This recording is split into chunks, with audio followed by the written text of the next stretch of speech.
ليس من يقطع طرقا بطلا إنما من يتقي الله البطل. السلام عليكم ورحمة الله وبركاته. ማንኛውም ሰጋጅ ሶላት ከመጀመሩ በፊት ሊያውቃቸው የሚገቡ ነጥቦች ናቸው። አርካኑ ሶላት ማለት የሶላት መሰረቶች ማለት ቤት ያለ መሰረት ያለ ምሰሶ እንደማይቆመው ሁሉ ሶላትም ያለ አርካኖች ያለ መሰረቶች ሊገኝ ትክክለኛ ሶላት ሊባል አይችልም። ሹሩጥ ማለት ደግሞ ሶላት ውስጥ ከመግባታችን በፊት መሟላት ያለባቸው ቅድመ ሁኔታዎች ማለት ነው። ከነዚህ መሃል አንዱ ከጎደለ ሶላት ትክክል አይሆንም። ማንኛውም ሰጋጅ ሶላት ውስጥ ከመግባቱ በፊት የሶላት ሹሩጥ ቅድመ ሁኔታ መስፈርት የሚባሉትን ሊያሟላ ሶላት ውስጥ ገብቶ ሶላቱ ተጠናቆ እስኪወጣ ድረስ ደግሞ ከሹሩጦች በተጨማሪ አርካን የሚባሉ ነገሮችንም ጭምር ሊጠብቅ ይገባዋል። በሁሉም የፊቅህ ሊቃውንት ስምምነት መሰረት የሶላት ሹሩጦች ቅድመ ሁኔታዎች ናቸው የሚባሉ ነጥቦች አሉ።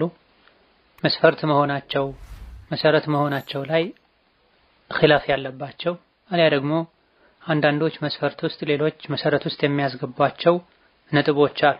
ከነዚህ ሁሉም ከሚስማሙባቸው የሶላት መስፈርቶች አንዱ የሶላቱ ጊዜ መግባት ነው። ሶላት ጊዜው ሳይገባ ወቅቱ ሳይደርስ አይሰገድም።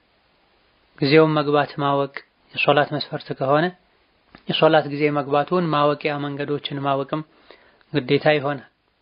ከሶላት መስፈርቶች ሌላኛው አውራን መሰተር ነው። ወደ ሶላት ውስጥ ሲገባ ለሶላት የሚሆን ንጽህናው የተረጋገጠ መሸፈን ያለበትን የሰውነት ክፍል የማያሳይ አጭር ያልሆነ ወይም ቀዳዳ ያልሆነ ንጹህ ልብስ መልበስ። ሴት ልጅ ሶላት ውስጥ ሙሉ ሰውነቷ አውራን ከፊቷ በስተቀር እጇ ላይ በተወሰኑ መልኩ ኺላፍ አለ። እጇም ቢሆን መሸፈን አለበት። እግሯን መገለጥ መታየት የለበትም።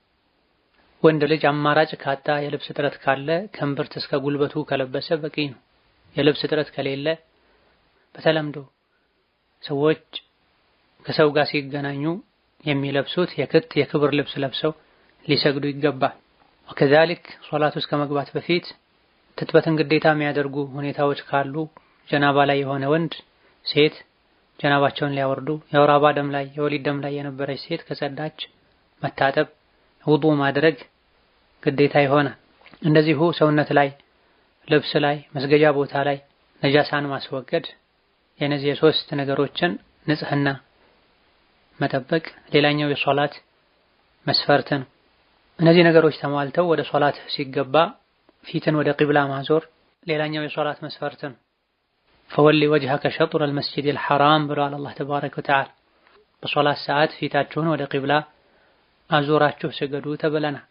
ሌሎችም የተጠቀሱ የሶላት መስፈርቶች ሁሉም ራሱን የቻለ ደሊልና ማስረጃ አላቸው። የሶላት አርካኖችን በተመለከተ አንዳንድ የፊቅህ ሊቃውንት 13 እንደሆኑ ሌሎች 14 እንደሆኑ አንዳንዶችም 17 እንደሆኑ ገልጸዋል። የቁጥሮች ልዩነት የተፈጠረው አንዳንዶች የሶላት መስፈርት የሚባሉ ነገሮችን ወደ መሰረት በማስገባት አንዳንዶች ደግሞ 2-3 ነገሮችን እንደ አንድ ጨምቀው በመቁጠር ምክንያት አርካን ውስጥ መሰረት ውስጥ ንያን የሚያስገቡ ዕለሞች አሉ። ንያ ሶላትን ለመስገድ ማቀድ መወሰን የሶላት መሰረት ሳይሆን መስፈርት ነው፣ መስፈርት ሳይሆን መሰረት ነው የሚሉ አሉ። ዞሮ ዞሮ ሶላት ሲሰገድ ንያ መገኘቱን አርካንም ቢባል ሸርጡም ቢባል ንያ የማይቀር ነገር። ከንያ ቀጥሎ ሁለተኛው የሶላት መሰረት ከሶላቱ ከራሱ ጋር ቀጥታ የተያያዘ መግቢያ የሚባለው ከዚህ አንፃር የመጀመሪያ መሰረት ሊባል የሚችለው ተክቢረተል ኢህራም የመክፈቻ ተክቢራ ማድረግ። ሌላው ለፈርዱ ሶላቶች ቆሞ መስገድ እየቻለ ቁጭ ብሎ የሰገደ ሰው ሶላቱ ትክክል አይደለም፣ ሱና ላይ ካልሆነ በስተቀር። የሚሰገደው ሶላት ሱና ከሆነ ቁጭ ብሎ መስገድ ይቻላል። አቅም ያለ ቁጭ ብሎ ሱናን የሚሰግድ ሰው ቆሞ የሚሰገደውን ግማሽ አጅር ያገኛል። ፈርድ ሶላት ግን አቅም እስካለ ድረስ ቁጭ ብሎ መስገድ አይቻልም። ከሶላት መሰረቶች አንዱ አቅም ላለው ሰው ቆሞ መስገድ ነውና። ሌላኛው ፋቲሐን መቅራት ነው። ያለ ፋቲሐ ሶላት የለም ብለዋል ነቢያችን ሰለላሁ ዐለይሂ ወሰለም። ሌላው ሩኩዕ ማድረግ ወይም ሩኩዕ መውረድ ነው። አላህ ተባረከ ወተዓላ ወርከዑ መዐ ራኪዒን ብለዋል። ሌላው ከሩኩዕ መነሳት ነው። ከተነሱ በኋላም ቀጥ ብሎ ተረጋግቶ መቆም። ሌላው ሁለት ስጁዶችን ማድረግ ነው። እንደዚሁ ከስጁድ መነሳትና በስጁዶች መሃል ተረጋግቶ ቁጭ ማለትም ሌላኛው የሶላት መሰረት ነው። የመጨረሻውን ተሸሁድ መቅራት፣ ለተሸሁዱ ለራሱ መቀመጥ፣ ከተሸሁድ በኋላ ሶላት አለ ነቢ ማውረድ እንደዚሁ የሶላት መሰረቶች ናቸው። እነዚህ የሶላት መሰረቶችን ሁሉንም አንድ በአንድ ረጋ እያሉ ማከናወን ሌላኛው የሶላት መሰረት ነው። አለመረጋጋት፣ ከልክ በላይ መፍጠን ሶላትን ያበላሻል። እነዚህን የሶላት መሰረት የተባሉ ነገሮችን በቅደም ተከተላቸው መሰረት ማከናወንም ሌላኛው የሶላት መሰረት ነው። ተክቢረተል ኢሕራም ሳያደርጉ ፋቲሐ ቢቀራ፣ ፋቲሐ ሳይቀሩ ሩኩዕ ቢደረግ፣ ሩኩዕ ሳይደረግ በፊት ስጁድ ቢደረግ ሶላቱ ትክክል አይሆንምና የሶላት መሰረት የሚባሉ ነገሮችን ቅደም ተከተላቸውን መጠበቅም ሌላኛው የሶላት መሰረት ነው። በመጨረሻም ማሰላመት ሌላኛው የመጨረሻው የሶላት መሰረት ነው።